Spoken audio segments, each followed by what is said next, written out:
कि राष्ट्रपति Donald Trump और भारतीय प्रधानमंत्री नरेंद्र मोदी की मुलाकात के बाद जारी संयुक्त बयान को लेकर पाकिस्तान चिंता में है। एक बड़ी खबर ये है कि मुबारक हो, फैक्ट्रियां लगना शुरू हो गई हैं, क्योंकि खबर ये है राष्ट्रपति डोनाल्ड ट्रंप ने प्रधानमंत्री नरेंद्र मोदी के साथ व्हाइट हाउस में गवादर पाकिस्तान में एक फैक्ट्री स्टार्ट हो गई है, गधों की फैक्ट्री। अहम मुलाकात के दौरान भारत को F-35 स्टील फाइटर जेट देने का ऑफर दिया। तो भारत के वजीर आजम के लिए एक चैलेंज बन गया है। चैलेंज क्या है? अपॉर्चुनिटी ये है कि अब 2 साल 3 साल बाद में आपको IMF के पास में जाना पड़ता है। अपॉर्चुनिटी है या कि एक उनको बहुत बड़ी, उनके लिए ये इज्जत वाली बात। अगर अगले 5 साल के बाद पाकिस्तान के पास 3-4 स्क्वाड्रन हो गए तो आपके पास तो कुछ है ही नहीं। When you get that engine capability, when you get that complete transfer of technology, it will help you push your 6th generation dreams. Fighter jet 5th generation India के पास आ गया। चाइना भी क्या पाकिस्तान को जल्दी डिलीवर कर देगा। देना है, लेकिन अगर टेक्नोलॉजी आएगी तो पाकिस्तान के पास भी फिर आएगी। वो दे रहे हैं, उनकी अच्छी बात है उनके लिए वो, लेकिन अभी अगर टेक्नोलॉजी बनाने में काफ़ी साल लग जाएंगे, तकरीबन 2030 के बाद ही जाकर आएगी। अगर आती है तो पाकिस्तान का भी फायदा ही होगा, वो भी शायद बना ले, अच्छी बात है। अगर अभी तक इंडिया नहीं बना सकता, इंडिया ये टेक्नोलॉजी के लिए उसको 15-20 साल लग जाएंगे। हम तो बहुत ही पीछे हैं। Fighter jet 5th generation India के पास आ गया। चाइना भी क्या पाकिस्तान को जल्दी डिलीवर कर देगा। जी ऑब्वियसली अगर देखा जाए, क्योंकि जो होती है ये सिक्योरिटी तो हर कंट्री के लिए ज़रूरी होती है, लेकिन अगर देखा जाए तो ये सिक्योरिटी वाला पैसा और काम बहुत सारे हैं जिन पे खर्च होना चाहिए, क्योंकि जो भी कंट्रीज हैं ऑब्वियसली जो सिक्योरिटी है वो तो हर कंट्री को चाहिए। क्योंकि भारत को अमेरिका की ओर से मिलने वाली सैन्य मदद पर पाकिस्तान की टेंशन बढ़ गई है। इतना ही नहीं, पाकिस्तान ने इस कदम को दक्षिण एशिया में शांति के लिए खतरा बता दिया है। स्थानीय मीडिया रिपोर्ट्स के मुताबिक पाकिस्तान ने कहा कि इस तरह का कदम क्षेत्रीय सैन्य संतुलन को बिगाड़ सकता है और रणनीतिक स्थिरता को कमजोर कर सकता है। पाकिस्तान के विदेश मंत्रालय के एक प्रवक्ता ने प्रेस से बातचीत में कहा कि भारत में एडवांस मिलिट्री टेक्नोलॉजी के योजनाबद्ध तरीके से पहुंचने ने हमारी टेंशन बढ़ा दी है।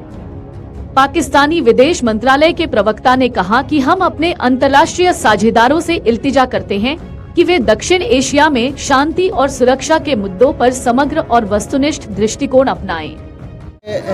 ये बेस होती है हर कंट्री की। ऐसे ही जो कंट्री जितनी मालदार होती है वो अपना डिफेंस और स्ट्रॉन्ग करती है कि कोई किसी की बुरी नजर ना पड़े, कोई लुटेरे ना आ जाए। और अगर हम इंडिया, पाकिस्तान, चाइना की बात करें तो ये तीनों कंट्रीज बहुत ज्यादा एग्रेसिव है अपने डिफेंस को लेके। और अगर पाकिस्तान की बात की जाए तो पाकिस्तान तो अल्हम्दुलिल्लाह सुम्मा अल्हम्दुलिल्लाह इसके पास इतनी सिक्योरिटी है कि अल्हम्दुलिल्लाह कोई इसे मैली आंख से भी नहीं देख सकता।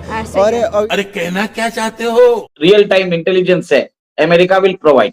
बट अब जो आ रहा है इसमें, तो अमेरिका ने क्या बोला है, आप हमारे से F-35 भी ले लीजिए, हम आपको 2 स्क्वाड्रन देने को तैयार भी है, आपके लिए हम हैंगर फ्री बना देंगे, we will provide you the full support. और आप ये देखिए ना कि जो एंटी चाइना जो स्टैंड बना के रखा है, उसमें क्लियर कट ऑफर भी कर दिया। हमारे, जैसे आपने बताया, हमारे पास रेडी है, आप बोलिए, हम तो कल आपके देश में उतार देंगे। और एक और एक चीज उन्होंने बोली है, reciprocal defence partnership, reciprocal defence procurement. मतलब ऐसा है कि हम आपके देश में इन्वेस्ट करेंगे। और आपने देखा होगा कि अमेरिका की फर्म्स इंडिया में MRO फैसिलिटी खोलती थी, मेंटेनेंस, रिपेयर्स और ओवरऑलिंग। जो मतलब वेपन सिस्टम्स है अमेरिका के, जो इंडो पैसिफिक में यूज होते हैं उनके बेसेस में, वो भारत में आके उनकी फ्लीट्स आती थी, उसका MRO फैसिलिटी हम करते हैं टाटा के साथ। सबसे पहले हम स्टार्ट करते हैं किससे? हम आपको ये बताएंगे कि जलजला आ चुका है, जलजला आ चुका है। अब आप ये समझेंगे कि ये मैं डंकी फैक्ट्री की बात कर रही हूँ। नहीं, डंकी फैक्ट्री की बात नहीं कर रही हूँ मैं। ये इन रियलिटी जलजला आया है, जो कि हमें खबर ये मिल रही है कि इस्लामाबाद और रावलपिंडी में 4.8 रेक्टर स्केल पर अर्थक्वेक महसूस किया गया है। 4.8 रेक्टर स्केल पर 17 किलोमीटर डेप्थ उसकी रिकॉर्ड की गई है। और लोग अपने घरों से बाहर निकल आए और जलजले के झटके महसूस किए गए, और लोगों ने सोशल मीडिया पर लिखना शुरू कर दिया जब पाकिस्तान के अंदर ये जलजला महसूस किया गया, ये अर्थक्वेक जो है।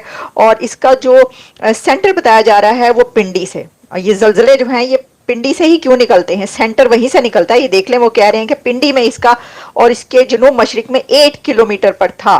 तो इस पर मैं देख रही थी कि साथ ही वो जो खबर एक और थी, और व्हाट्सएप, पाकिस्तान के व्हाट्सएप ग्रुप्स पर एक स्क्रीनशॉट चल रहा है, वो कह रहे हैं कि जलजिला फिर वो भाई देखें गधों की फैक्ट्री लगी है। एडवांस सिस्टम्स ने भी अभी बैंगलोर में एक एमआरओ फैसिलिटी खोली है एक अमेरिकन फर्म के साथ, नाम याद नहीं आ रहा है मुझे, ठीक है। अब अमेरिका बोलता है we will be producing those weapons in India, वो प्रोड्यूस करेंगे और उसके बाद we will be supplying those weapons to the military bases that are present worldwide. तो एक तरह से अमेरिका चाहता है कि उसकी जो सप्लाई चेन है और इंडिया की सप्लाई चेन इंटरग्रेट हो जाए। अमेरिका का जो वो प्रोक्योरमेंट है, इंडिया का प्रोक्योरमेंट आपस में रिवर्स होते जाए, इंटीग्रेशन की बात कर रहे हैं। तोयबा के जमातु दवा के वो बॉक्स, डोनेशन बॉक्स लगे हुए हैं, यहाँ से पैसा आ जाता है सब जगह, आपको पता है इस्लामाबाद में कितनी जगह। तो ये जो वो पाकिस्तानी एस्टेब्लिशमेंट के लिए, पाकिस्तानी आर्मी के लिए नो कॉस्ट आर्मी है जो उन्होंने पाल रखी है, ये बेनिफिट है पाकिस्तान को। अब आप आ जाओ कॉस्ट के ऊपर। कॉस्ट क्या है उसकी? कॉस्ट जो है वो लोग समझ नहीं पा रहे। कॉस्ट ये है कि अब 2 साल 3 साल बाद में आपको IMF के पास में जाना पड़ता है। इसके लिए नहीं कि कोई डेवलपमेंट प्रोजेक्ट में वो पैसे आपको $2 बिलियन, $3 बिलियन जो आने हैं और डेवलपमेंट प्रोजेक्ट में लगने वाले इसके लिए नहीं जाते। वो पुराना जो कर्जा लिया होता है, जो ब्याज सिर पे चढ़ा होता है, उसी को वापस आपने करना है, उसी को आप घुमाते रहते हो। तो ऐसे में एक गर्दन तलवार जो गर्दन के ऊपर रखी रहती है ना, वो वेस्टर्न पावर्स ने रखी हुई है अपने पास में। अभी FATF की तो सबसे बड़ा मैं बता रहा हूँ खमियाजा वो है। दूसरा सबसे बड़ा जो खमियाजा डिप्लोमेटिक पाकिस्तान को लगा, जगह जगह के ऊपर ये पाकिस्तान, आपको पता है हर फोरम के ऊपर बात होती थी, कश्मीर का बात करते थे, ऑर्गेनाइजेशन ऑफ इस्लामिक कंट्रीज है वहां पर भी कश्मीर की बात करेंगे। ये सार्क जो अपना बना ये साउथ एशिया का, इसका पूरा बेड़ा गर्क पाकिस्तान ने इसलिए कर दिया कि हर जगह के ऊपर वो बात करता था कश्मीर की, जबकि वो फोरम इकोनॉमिक फोरम है ज्यादा करके वहां पर। तो पाकिस्तान के सबसे बड़े, अगर मुझसे पूछो, जो जगह जगह के ऊपर कश्मीर का ढिंढोरा पीटता था ना, भारत ने उसके बाद में 2008 से पहले एक स्टांस था कि पाकिस्तान एक टेररिस्ट स्टेट है, लेकिन 2008 के बाद में तो दुनिया के सामने खुली किताब हो गया ना ये। मुझे याद नहीं पड़ रहा, लेकिन मेरा ख्याल इतनी है 1600 किलोमीटर टोटल लेंथ पाकिस्तान की। तो जितनी जहाज की कॉम्बैट रेंज है उतनी तो पाकिस्तान की। यानी कि अगर for example if Indians get F-3500, तो वो अगर पाकिस्तान के नॉर्थ में जाते हैं, नॉर्थ में तो सारी बात मुश्किल हो जाएगा, चाइना है, साउथ में जाते हैं तो वहां से अरेबियन सी से वो पाकिस्तान को हिट कर सकते हैं। इवन के वो पीछे गल्फ ऑफ ईडन इन इलाकों में 1000 किलोमीटर ये पीछे भी चले जाएं इस इलाके में, वहां से ऑपरेट करते करते। सो इसको भी ये है। फिर एडवांस स्टेल्थ कैपेबिलिटी है, और कहते हैं कि दुश्मन इसका नहीं कर सकता। लेकिन मेरा ख्याल है कि इंडियंस जो है ना, ये जो F-35 लेंगे, ये इसकी वो पॉलिटिकल, स्ट्रेटेजिक, इकोनॉमिक एंड एक फ्यूचरिस्टिक अंदाज से चीज सोच रहे हैं, बिल्कुल फ्यूचरिस्टिक अंदाज से चीजें सोच रहे हैं। और जैसे मैंने पहले कहा कि इसकी स्टेल्थ क्या, इसी तरह जो सुखोई Su-57 है, ये ट्विन इंजन है, और इसी तरह ये इसकी जो कॉम्बैट रेंज है वो 1900 किलोमीटर, और ये बहुत सारे वेपन्स लेके जा सकता है, ठीक है जी। और इसकी स्पीड, एजिलिटी, एयर डोमिनेंस, ये भी है, मैन्यूवरेबिलिटी, उसके बाद इन ऑल दिस।